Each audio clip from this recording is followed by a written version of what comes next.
I was working on a client's kitchen, this one to be precise, and it had me thinking about functionality. In terms of pure function, it's hard to beat a one-wall kitchen with an island. We squeezed a lot out of this space, including baking sheet organization, garbage and recycling, space for a dog's food and water bowl, as well as storage space for dog food itself, all without compromising the main storage and function of the kitchen, cooking in it. So let's talk about some functional design tips for your kitchen with a focus on storage to get the most out of your space.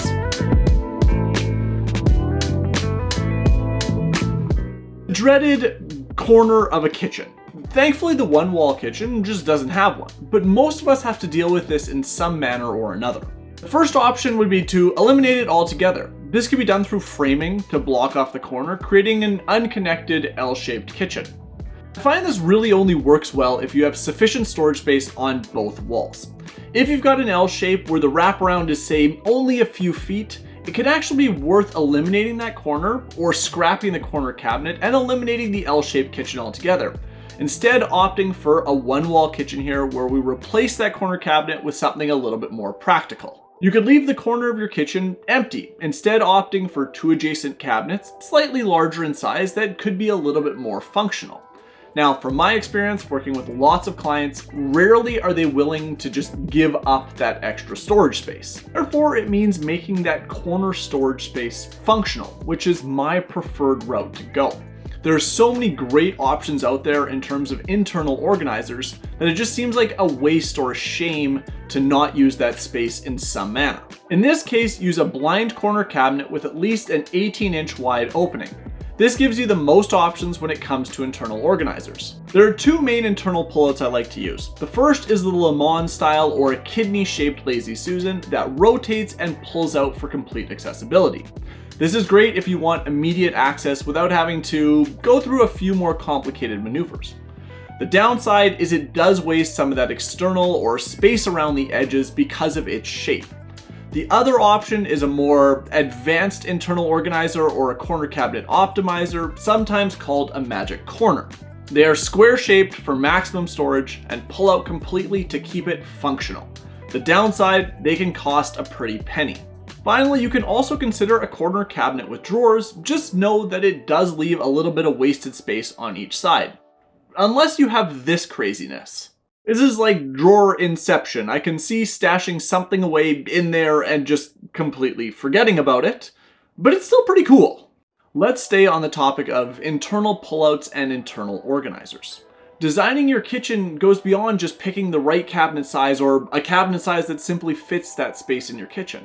It's about figuring out what is going to be stored where. How easy is that item going to be to access, and is it being stored in the right place within your kitchen?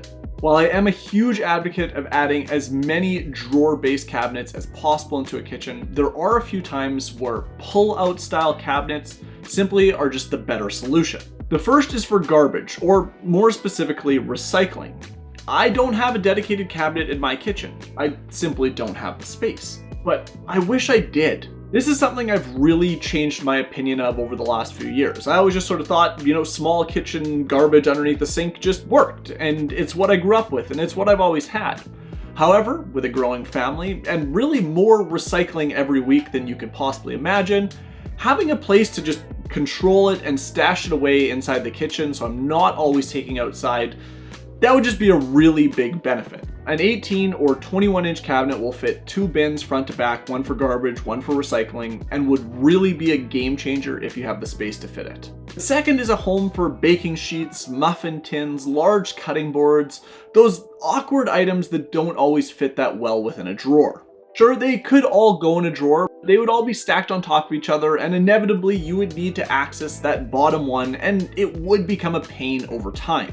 If you're not sure about the cost or usefulness of a pullout for storing those items, grab an aftermarket one off Amazon. They cost 50 or 60 bucks, they can screw to the base of a standard cabinet, and it lets you just give it a whirl before committing to the more built-in options. The third one I'll make a note of is somewhere for oil and vinegar bottles. If you cook a lot or have a kitchen like mine where there's a half dozen oils and double the amount of vinegars, you need a place to store. Now they can stand up in a deep drawer, just make sure that drawer is narrow enough so they're not always falling over as you're opening and closing it, but I far more prefer using a 2-tier pullout. There are pullout storage options for everything now. Cleaning items, towels, barbecue tools, and if you thought we were done, that's only for the base cabinets. You can get pull-out or pull-down storage options for both wall and tall cabinets as well. If you have accessibility limitations, think about a pull-down organizer. Instead of using a step stool to access taller shelves, bring those shelves to you. When it comes to your tall cabinets or your pantry cabinets, we always need filler spaces somewhere. And if you have one of those awkward, skinny filler spaces, consider using a tall pullout. This is a fantastic way to squeeze in a little bit of a cleaning closet into the kitchen. We don't often need a huge space for cleaning items, but a small pullout that could be used in place of a filler is perfect. There are pullout options that make use of these filler spaces for all over your kitchen. Wall cabinets, base cabinets, tall cabinets, everything you could possibly imagine. And it's a really awesome way to turn some otherwise awkward, unusable space into something far more functional. I already mentioned drawers a couple of times, but I think it needs its own discussion. You'll hear it from me, you'll hear it from everybody that drawers are far more functional than doors, at least in most cases.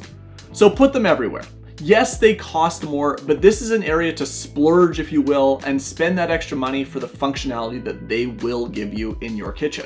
First, standard drawer base cabinets. This is where accessibility is first and foremost. Think cutlery, towels, pots and pans, anything that you want to open and access from the top immediately. These drawers can range from 5 to 6 inches on the shallow end, all the way up to 15 inches deep for those small appliances, or like I said, pots and pans. Then you have internal or nested drawers. These are a shallow drawer that nests inside a larger drawer base. They're great at squeezing out every available square inch of storage. Just remember that accessing these internal nested drawers requires 2 motions. The first to open the main drawer, and a second to access that internal or that nested drawer inside. That is, unless you use a clipped internal drawer. This is a rather niche product that serves a purpose when symmetry and aesthetics are at the forefront of the design. However, you still want to maximize internal storage and access it with only a single motion. The clip system effectively reverses that 2-step motion. First opening and allowing you access to that internal nested drawer, and then you depress some sort of switching mechanism that allows the two to disconnect so you have access to the deeper drawer underneath. Last internal drawers I want to discuss are those for base cabinets or the pantry. Any pantry shelf or any pantry with a depth greater of 12 to 15 inches should have internal drawers. Not only does this increase the functionality of your storage, it prevents that archaeological dig to the back of a cabinet where you're going to find who knows what that's been there for who knows how long. I also like to use internal drawers in base cabinets, behind doors this time, for small appliance storage. I find the freedom and flexibility to move those internal drawers around, really tailoring to the height of the different appliances, just winds up being a little bit more useful, a little bit more functional than standard drawer base cabinets. When it comes to drawers, the last piece of advice I can give is there's a bit of a sweet spot when it comes to sizing.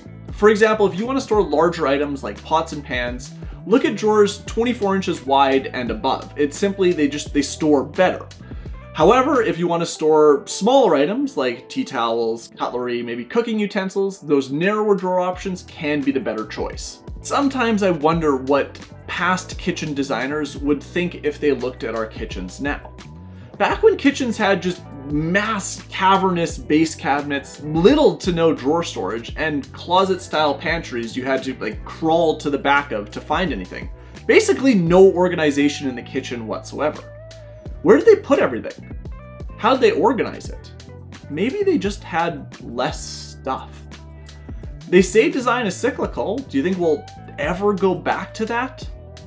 I can't see us giving up the ultra organization that we have at our fingertips now. Anyways, as always, thanks a ton for watching, and until the next one, bye-bye.